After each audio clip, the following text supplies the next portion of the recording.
Good afternoon, this is Benjamin with ARI, your website company. The purpose of this video today will be to talk about tracking codes, specifically where to put in custom tracking code information, as well as your Google Analytics UA code. Now, in order for your Google Analytics page to collect information correctly, there's actually two places within the editor that you'll have to go in and put in that UA code. The first of which, once you're on your dashboard, scroll down along this left side until you reach a box labeled Sites. Within Sites, click on Components. Once you get into Components, you're looking for Google Analytics labeled component, and they are in alphabetical order. So we'll scroll down, and we can see the Google Analytics here. And we'll click anywhere on this gray bar. It drops down. We can see the Google Analytics component. We'll go over to the far right, click on the green gear or cog, whatever you want to call it. So when you get in here, your Webmaster Tool verification code should already be here. This is something that we input, and it should also be enabled already. In other words, the check should be here, and this box should be blue already.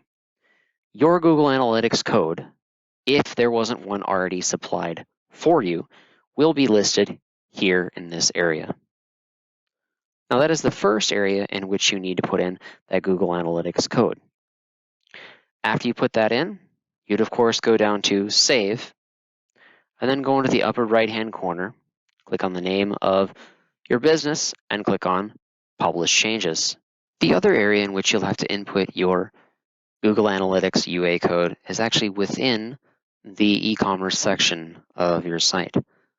To get to there, in our left-hand menu, we'll hover over Configuration, and then we'll go down to the second to last option that will say E-commerce.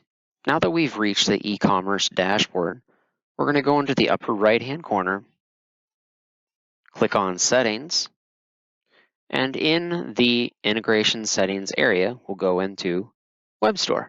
Now about 3/4 of the way down this page, we'll see the second area that you have to put the UA code in. And right after the social media area, you can see the Google Analytics here as well. You'll want to put in your UA code here, save, and publish as well. Now let us say for a moment that you have a third-party program that you're using to track activity on the site. You can input those two as well. So we'll go into the upper right-hand corner, click on Dashboard, and once we get to the dashboard, on our left-hand area again, we'll scroll down until we see a box labeled Sites. Within Sites, we'll click on Components, the one marked with the puzzle piece, and we're looking for a component called Tracking. We'll scroll down. Again, they are in alphabetical order, so it's going to be down towards the bottom. And here we can see Tracking. We'll click on here. Now, depending on what other programs and services that you have on your website, there may already be some tracking codes here. You will simply want to add in a new area. So you'll click on Add Tracking Component Instance, and once that appears, it will say No Title. You can go over to the right, click on the gear that you see here. For the component title, I would suggest something simple, something memorable. So for instance, let's say that you are a Polaris dealer, and Polaris is having you put a tracking code onto your site so they can keep a track of what items are getting viewed the most on your site so they know which items to promote going forward in the future. So we can call this Polaris. Simple. Now your actual HTML code that you would insert would go either in the header, the body, or both. Now, the program that you're using, the third-party program, will state which one is which, obviously.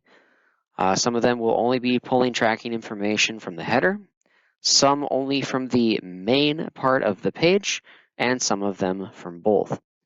But in this case, we're just going to go ahead and copy that down to both. And now we'll go down to the bottom.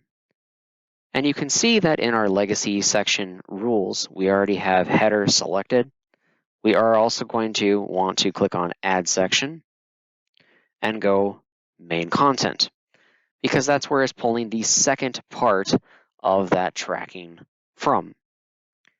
Now, when you go to put in your own custom tracking code in here, tracking component, these may already be there. So if they're already there, you don't have to do anything for the legacy section rules. We'll click on save, and then we'll go ahead and click on publish changes, and that particular publish has gone through successfully. That is all I have for you in this very short video. As always, you may want to subscribe to the official ARI YouTube site to keep track of any new videos that I have coming out on content related to the CMS editor, as well as many other programs that we have available. Until I talk to all of you again, thank you very much for your very valuable time, and have a wonderful rest of your day. Bye-bye now.